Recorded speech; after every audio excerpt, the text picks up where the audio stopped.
नमस्कार. यानंतर आपण पाहणार आहोत W8चा दरवाजा, पश्चिमेचा 8वा दरवाजा.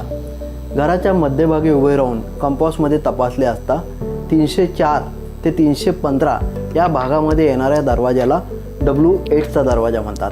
हा दरवाजा काय परिणाम देतो याबद्दल आता आपण पाहूया. या पदामधील दरवाजा असणाऱ्या कुटुंबातील व्यक्ती त्यांच्या फायद्यासाठी काहीही करायला तयार असतात. स्वतःच्या स्वार्थासाठी हे कोणत्याही थराला जाऊ शकतात. ह्याच कारणामुळे इतर लोकांना यांची भीती वाटते आणि इतर लोक तसेच नातेवाईकसुद्धा यांच्यापासून दूर राहणेच पसंत करतात.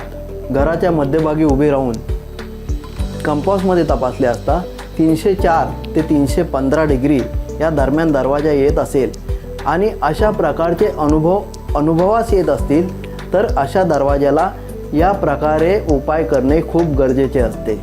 धन्यवाद.